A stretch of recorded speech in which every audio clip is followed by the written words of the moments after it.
Dear students, welcome and thank you for tuning in to this video. We are continuing our discussion about protein synthesis and structural material inside the biological organisms.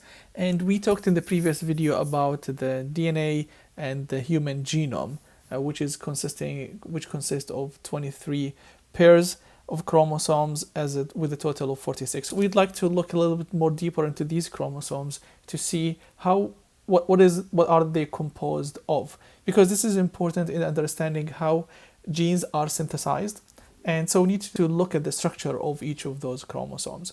So this is a schematic of a pair of chromosomes, and we call this short part as the short arm of the chromosome, and this is the long arm of the chromosome. We call this the centromere, which is the attachment between the two chromosomes. Remember that if we have pairs of chromosomes, this is going to happen after fertilization. So after your haploid cells have fertilized, the male and female, which is the sperms in the human and the eggs, and they will create this chromosome.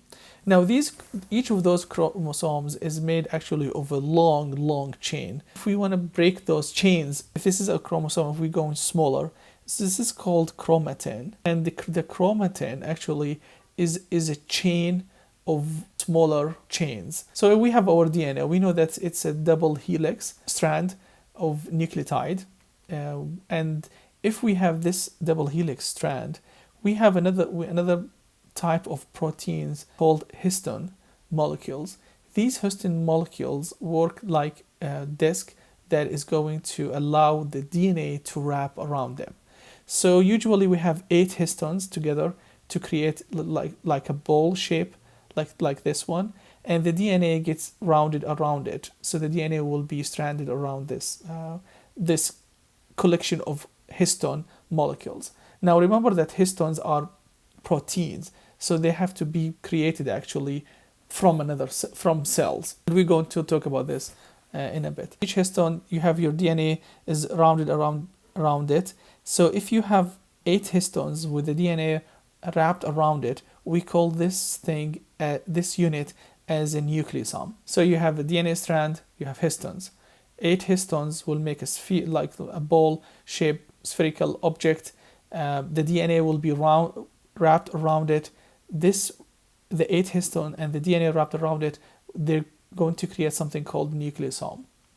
And the collection of nucleosomes, when they come together, they just organize themselves in such a way that they can create something called chromatin. And the chromatin is collection of chromatins will create our chromosome. So those are the structures of how the chromosomes are made. Now, in order to have proteins to create, so the DNA is carrying our genetic information, and that's why it's very protected.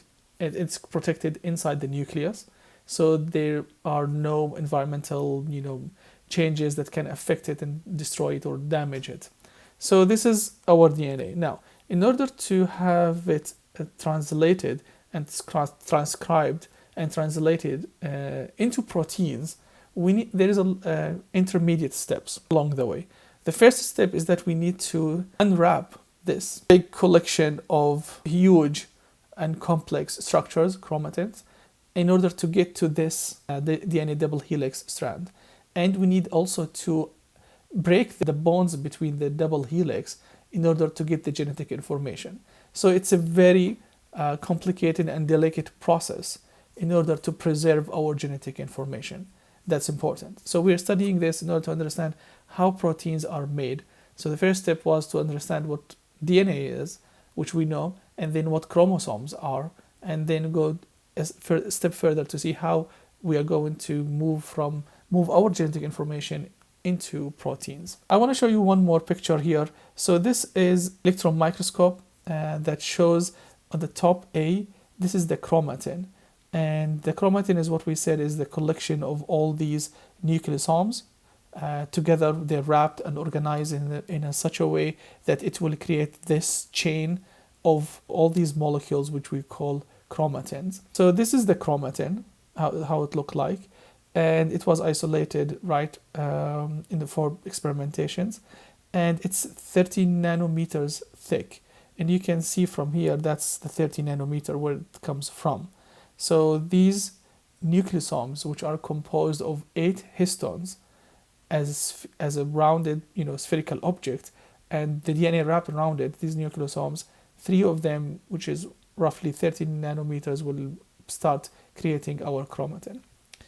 Also, the B here, the other image, is showing you another electron micrograph. It shows the length of my chromatin, which has been experimentally unpacked. So you can see the nucleosomes here. After isolation, show the nucleosomes. So this is the chromatin, which is packed nucleosomes. Each one of these roundish objects is 8 histones, and around it we have the DNA wrapped on the strand, DNA strand wrapped around it. So this is a presentation of the structure of the chromosomes and our DNA. The next step for us is going to be understanding how are we going to get the genetic information in order to be able to transcribe and translate it into functional protein. Thank you for watching. Until the next video. Bye.